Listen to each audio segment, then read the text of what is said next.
नमस्कार मंडळी, लग्नानंतर होईलच प्रेम या मालिकेच्या आजच्या भागाचा रिव्ह्यू आपण इथे पाहत आहोत। तर आता इथे रम्या सिनेमन कॉपी पीत बसलेली असते। तेवढ्यातच वसवत्या तिथे येतात आणि तिला म्हणतात, अगं रम्या निवांत काय बसली आहेस, काही कळलं का तुला? आता रम्या म्हणते, पार्थला माझ्या हातची सिनेमन कॉपी प्यायचीच नाहीये, त्याच्यामुळे मीच पीत आहे। आता वसवत्या म्हणतात, हे मी तुला विचारलेलं नाहीये रम्या। आता वसवत्या तिथेच एका खुर्चीवर खाली बसतात आणि बोटातील अंगठी त्या हलवत असतात आणि म्हणतात, अगं रम्या त्या पेनड्रॉय बद्दल तुला काही कळलं का? त्यावेळेला रम्या म्हणते, अगं आई किती काही करशील, जरा थांबशील की नाही? अगं आई थोडे पेशन्स ठेव, होईल काम आपलं। आता वसवत्या चांगलीच हातातील अंगठी काढण्याचा प्रयत्न करत असतात। ते पाहून रम्या म्हणते, काय झाले तुझ्या बोटाला? त्यावेळेला वसवत्या म्हणतात, अगं बोटामध्ये अंगठी घट्ट झाली आहे, निघतच नाही। त्यावेळेला रम्या म्हणते, अगं ज्वेलर्सकडे जा आणि काढून घे। आता वसवत्या म्हणतात, ते कळतंय मला, अगं त्या पेनड्रॉयचं काय झालं आहे, त्या माणसाला हलव जरा। आता रम्या म्हणते, अगं आई झालंय माझं त्याच्याशी बोलणं। मग आता वसवत्या म्हणतात, अगं मग काय म्हणाला तो? आता रम्या म्हणते, अगं तो पेनड्रॉय बघूनच वैतागला होता, म्हणजे तो म्हणत होता असा पेनड्रॉय कोण टेचतं बरं? आता वसवत्या अरे देवा असं म्हणतात आणि डोक्याला हात लावतात।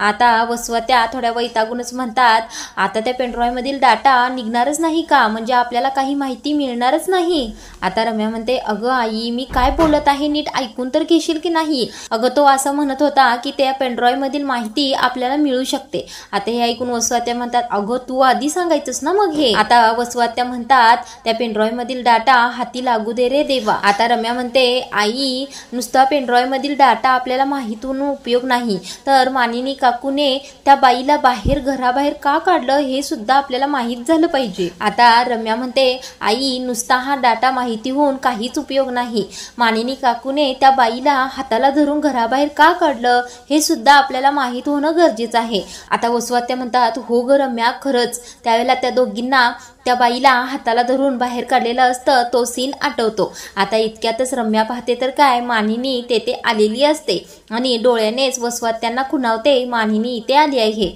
आता वसवत्या देखील मानिनीकडे पाहतात। आता मानिनीला पाहून वसवत्या पटकन उठतात आणि म्हणतात, अगं मानिनी ऐक ना, खूप काम आहेत का तुला, मी काही मदत करू का तुला? आता हे ऐकून मानिनी म्हणते, बापरे। आता मानिनी थोडी आश्चर्यानेच म्हणत असते, अहो हे काय अचानक, तुम्हाला मदत करायची आहे का मला? म्हणजे नेमकं काय झालं आहे तुम्हाला तुमच्या शिक्षेचे दिवस आठवले का? तसं असेल तर सांगा मला, म्हणजे मी ती पांढरी कपडे अजून जपून ठेवली आहेत, ती देईन ना तुम्हाला। आता हे असलं बोलणं मानिनीचं ऐकून वसवत्या म्हणतात, अगं मानिनी मी चांगलंच विचारलं ना तुला, तुम्ही काही माझ्याशी चांगलं वागायला तयारच नाही, झाल्या गेल्या गोष्टी विसरायला तयारच नाही तुम्ही सगळे। आता मानिनी म्हणते, खरं तर तुम्ही असं चांगलं बोलत आहात, चांगलं विचारत आहात, यावर विश्वासच बसत नाही। म्हणजे तुम्हाला काहीतरी माझ्याकडे काम असेल किंवा तुम्हाला मला काहीतरी विचारायचं असेल, ते सरळ थेट विचारा ना, असं गोष्टी फिरवून कशाला करताय? आता वसवत्या मानिनीचं हे बोलणं ऐकून म्हणतात, बरं ठीक आहे, मी तुला थेटच विचारते, त्या दिवशी दिवाळी दिवशी तू ज्या बाईला घराबाहेर काढलंस ती बाई कोण होती ग? आता वसवत्यांचं असं बोलणं ऐकून मानिनी थोडीशी घाबरते। आता मानिनी स्वतःच्या मनातच म्हणत असते, यांनी ते सगळं प्रकरण ऐकलं की काय? तेवढ्यातच रम्या म्हणते, मामी सांग ना कोण होती ती बाई? आता मानिनी देखील गप्प बसत नाही, ती म्हणते, म्हणजे तुम्ही त्या बाईला पाहिलं का? म्हणजे त्या दिवशी सगळं आमचं बोलणं तुम्ही गुपचूप ऐकलंय का? आता वसवत्या म्हणतात, नाही ग, तुमचं बोलणं काहीच ऐकलं नाही, पण त्या दिवशी तू खूपच चिडली होतीस ना, म्हणून म्हणलं विचारावं कोण बाई होती आणि तू का चिडली होतीस? आता मानिनी स्वतःच्या मनातच विचार करते, बरं झालं यांनी काही ऐकलं नाही, नाहीतर त्यावरून पुन्हा घरामध्ये क्लेश झाले असते। आता वसवत्या म्हणतात, अगं मानिनी काय विचार करतेस, मी काय विचारलंय तुला सांग ना। आता मानिनी म्हणते, ती माझी छान मैत्रीण होती, तिच्याशी माझं चांगलं नातं होतं, पण ते नातं आता राहिलं नाही। म्हणजे आपल्या दोघींचं कसं नातं अगोदर चांगलं होतं आणि आता नाही, अगदी तसंच। आता मानिनी थोडीशी रागानेच म्हणते, तुम्हाला कशाला पाहिजेत नसत्या चौकशा? आता मानिनी थोडी हसतच पण रागाने म्हणते, तुम्हाला काय करायचं या सगळ्या गोष्टी, कशाला इंटरेस्ट घेताय, त्यामुळे नसत्या उचापत्या करू नका, असं म्हणते म्हणते आणि किचनमध्ये निघून जाते. आता वसवात्या थोडंसं हळू पण रागानेच रम्याला म्हणतात, ही मानिनी तर खूपच हुशार आहे, त्या बाईबद्दल काहीच बोलली नाही आपल्याला. आता रम्या म्हणते पण चेहरा बोलला मामीचा, म्हणजे चोरी आणि भीती कधीही दडून राहत नाही, माणसाच्या चेहऱ्यावर दिसतेच. ज्यावेळेला तू त्या बाईबद्दल मामीला विचारलंस त्यावेळेला मामी खूपच घाबरली होती. आता वसवात्या म्हणतात, मानिनी आपल्यापासून खरंच काहीतरी लपवत आहे. हरकत नाही, त्या पेनड्रॉयमधील डाटा आपल्याला मिळाला की आपण मानिनी आणि त्या बाईबद्दल सगळं काही शोधून काढूया. आता इकडे नंदिनी तिच्या रूममधील आवरावर करत असते. झाडू मारून झालेला असतो आणि बेडवर पाहते तर ओला रुमाल तसाच पडलेला असतो. आता ती रुमाल सुकवत टाकतच म्हणत असते, जीवांना कधी कळणार आहे रुमाल सुकवाय टाकायला. तेवढ्यातच आता नंदिनीला प्रीतीचा फोन येतो आणि ती फोन उचलते आणि नंदिनी म्हणते, हाय प्रीती, कशी आहेस. आता प्रीतीचं डोहाळे जेवण असतं हे नंदिनी विसरलेली असते. आता फोनवर नंदिनी म्हणत असते, अगं मी काय विसरलो आहे. आता नंदिनी म्हणते, अगं तुझं डोहाळे जेवण का, मी कशी विसरेन बरं, अगं उद्या तुझं डोहाळे जेवण आहे माझ्या लक्षात. आता नंदिनीला हे कळतं की आजच प्रीतीची आता नंदिनीला हे कळतं की आजच प्रीतीचं डोहाळे जेवण आहे. आता नंदिनीला जीवा म्हटलेला असतो, म्हणजे प्रीतीचं डोहाळे जेवण करायचं आहे, साठे काकांची अॅनिव्हर्सरी करायची आहे, तो सीन आठवतो. आता नंदिनी फोनवर त्या प्रीतीला म्हणत असते, अगं हो माझ्या लक्षात आहे तुझ्या डोहाळे जेवणाचं, मी येणार आहे तिकडे. आता नंदिनीला ती प्रीती मेहंदी काढायला सांगत असते, म्हणून नंदिनी म्हणत असते, अगं मेहंदी मी बरं ठीक आहे भेटू संध्याकाळी असं म्हणते आणि नंदिनी फोन कट करते. आता आजच प्रीतीचं डोहाळे जेवण आहे म्हटल्यानंतर नंदिनीची खूपच घाई उठते आणि ती स्वतःशीच बोलायला सुरू करते, अरे देवा, प्रीतीचं डोहाळे जेवण आज आहे, अशी कशी विसरले मी. आता डोहाळे जेवणला जायचं म्हटल्यानंतर साडी सिलेक्ट करावी लागणार आणि साडीवर मॅचिंग दागिने सुद्धा सिलेक्ट करावे लागणार आणि मेहंदी, आता मेहंदी काढणं तर होणार आहे का. आता जर मेहंदी मी हातावर काढली तर घरातील कामं मी दिवसभर कशी करणार. आता इकडे काव्याचे ऑनलाईन क्लास सुरू असतात आणि काव्याने हेडफोन घातलेला असतो. आता पार्थ पाठीमागून येतो आणि लॅपटॉपच्या पुढे तोंड करतो आणि हे काय, तुम्ही हेडफोन घालून फिल्म बघताय का असं म्हणतो. आता काव्या हे पाहून खूपच चिडते. आता काव्या म्हणते, अहो काही डोक्यावर पडलाय का देशमुख तुम्ही, माझा क्लास सुरू आहे ना. आता हे ऐकून पार्थ पुन्हा लॅपटॉपच्या पुढे तोंड करतो आणि सॉरी असं म्हणतो. आता पार्थला दूर ढकलते आणि काव्या सुद्धा तिकडे टीचरांना सॉरी म्हणते, माझं आहे क्लासकडे लक्ष असं म्हणते आणि लॅपटॉपच्या कॅमेऱ्यावर हात ठेवून इकडे पार्थला म्हणते, अहो काय देशमुख तुम्ही डोक्यावर पडलाय का, थोडं शांत बसा ना. आता पार्थ म्हणतो, अहो मी डोक्यावर नाही तोंडावर पडलो, म्हणजे मला काय माहित तर तुम्ही क्लास जॉईन केलाय ते, मला वाटलं तुम्ही फिल्म पाहताय म्हणून मी असं केलं. आता तेवढ्यातच काव्या क्लासच्या त्या लॅपटॉपवरच्या टीचरांशी बोलते, हो माझं लक्ष आहे, म्हणजे सबमिशनची तारीख माझ्या बरोबर लक्षात आहे असं ती बोलायला सुरू करते. आता पार्थ रुमाल हातात घेऊन उभा असतो. आता काव्याचा क्लास झालेला असतो, हेडफोन काढते आणि ती पार्थ पुढे जाते, खूपच चिडलेली असते. अहो तुम्ही काय करताय देशमुख, काय बघताय, तुम्ही इथूनच असे आलात ना, तुम्हाला लॅपटॉपवरची स्क्रीन दिसली नाही, माझे क्लास सुरू आहेत एवढं सुद्धा तुम्हाला समजत नाही का. आता पार्थ म्हणतो, नाही मी चष्मा लावला. आता पार्थ म्हणतो, नाही मी चष्मा लावला नव्हता ना. आता पार्थचे हे बोलणं ऐकून काव्या जोराने कपाळावर हात मारून घेते. हे पाहून पार्थ पुन्हा म्हणतो, हळूहळू लागेल तुम्हाला. काय हे ऑनलाईन क्लासमध्ये मधीच तोंड तुम्ही घातलं, तुम्ही सगळ्यांना दिसले आहात. आता त्या टीचर सुद्धा रोज मला क्लासमध्ये टॉन्ट मारतील. आता हे ऐकून पार्थ हसायला लागतो. आता काव्या खूपच चिडते आणि बोट करते अशी. त्यावेळेला पार्थ म्हणतो, सॉरी आता पुन्हा असं करणार नाही. आता पार्थ उगीच लॅपटॉपकडे बोट करतो, हे पहा असं करून ओरडतो. आता काव्या सुद्धा घाबरते, काय अशी करायला लागते. आता पार्थने ही गंमत केलेली असते. काव्याला म्हणतो, किती घाबरताय तुम्ही आणि किती माझ्यावर विश्वास ठेवताय. त्यावेळेला काव्या म्हणते, चुकलंच माझं. आता पार्थ म्हणतो, काहीतरी मेसेज आलाय बघा लॅपटॉपवर. त्यावेळेला काव्या म्हणते, बघेन माझं मी. तेव्हा बघेन म्हणते पण पार्थकडेच पाहत असते. त्यावेळेला पार्थ म्हणतो, माझ्याकडे नाही लॅपटॉपकडे पहा काय मेसेज आला आहे. त्यावेळेला काव्या खूपच रागाने म्हणते, बघेन माझं मी.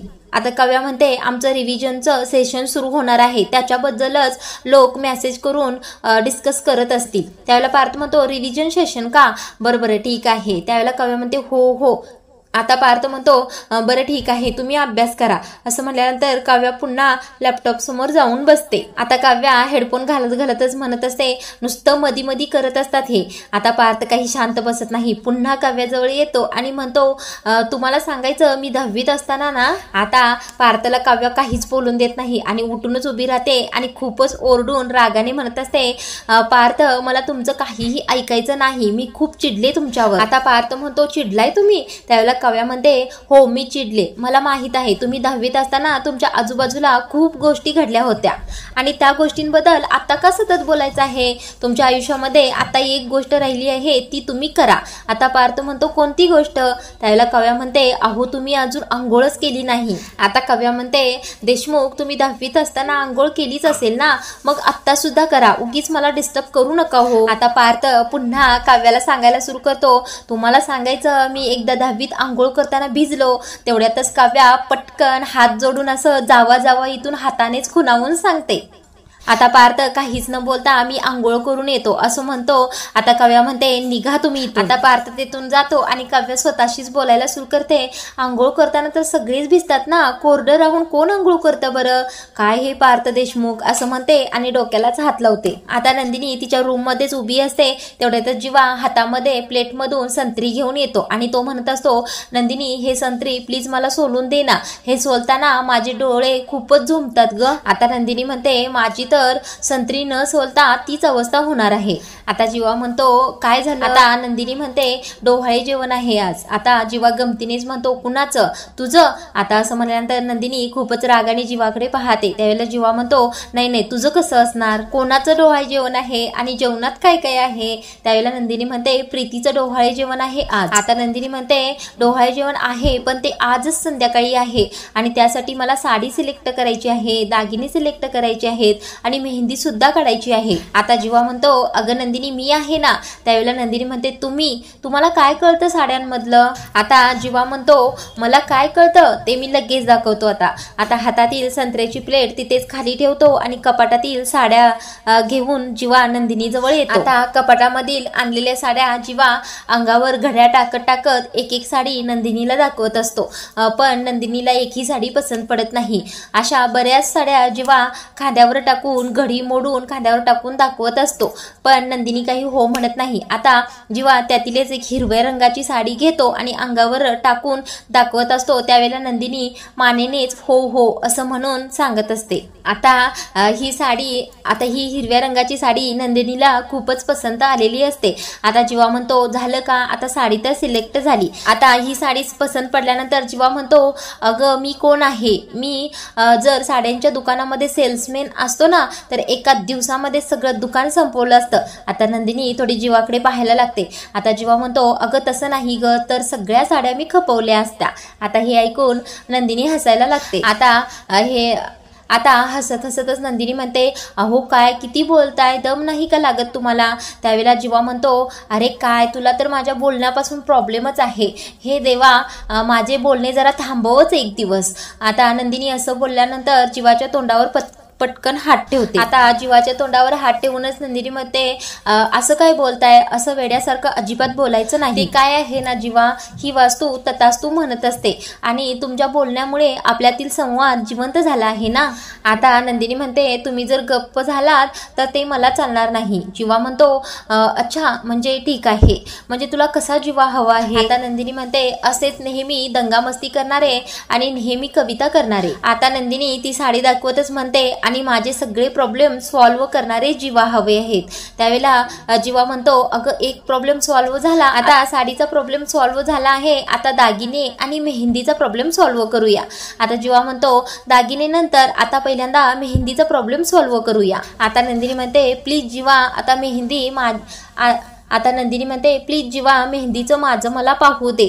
आता जीवा म्हणतो अगं बरं ठीक आहे, पण कोणती मेहंदी सिलेक्ट केली आहेस ती दाखवशील की नाही? आता नंदिनी म्हणते अहो कशाला बघायचंय तुम्हाला? त्यावेळेला जीवा म्हणतो अगं दाखव तरी, दाखवल्याशिवाय कसं कळणार? त्यावेळेला नंदिनी तिचा मोबाईल घेते आणि एक मेहंदीची डिझाईन तिने पसंत केलेली असते ती जीवाला दाखवते. आता ती डिझाईन पाहून जीवा म्हणतो शी काय फालतू डिझाईन आहे. आता हे ऐकून नंदिनी म्हणते अहो काय बोलताय तुम्ही, ही डिझाईन किती छान आहे आणि ही काढण्यासाठी काढण्यासाठी किती वेळ लागतो माहित आहे का तुम्हाला? आणि ही काढण्यासाठी पैसे सुद्धा खूप घेतात. आता जीवा म्हणतो मग चुकून सुद्धा माझ्याकडे कोण आणू नको, नाही या सगळ्यांच्या पोटावर पाय फिरवीन मी. आता नंदिनी म्हणते 1 मिनिट, आता असं म्हणू नका की मला मेहंदी सुद्धा काढता येते. आता जीवा म्हणतो अगं काढता येते काय?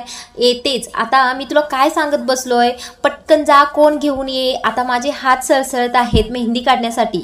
आता नंदिनी सुद्धा बरं बरं आणते म्हणून मेहंदीचा कोण आणायला जाते. आता इकडे काव्या तिच्या रूम मध्ये अभ्यास करत असते. तिथे येते मानिनी आणि तिच्या हातामध्ये ताकाचा ग्लास असतो. आता मानिनी काव्याजवळ येते आणि म्हणते काव्या दमलीस का ग अभ्यास करून? त्यावेळेला काव्या म्हणते हो, असं एका ठिकाणी बसून थोडा कंटाळा येतोय. आता ते ताक मानिनी काव्याला देते. आता काव्या सुद्धा ते ताक पटकन पिऊन टाकते. आता मानिनी म्हणते अगं काही नाही, मी ती कढी करत होते ना, मग मी कढी करताना नेहमी पार्थसाठी ताक घेऊनच येते. आता काव्या म्हणते अहो असं काय, तुम्ही पार्थसाठी ताक आणलं होतं का? मग मी हे उष्ट केलं ना.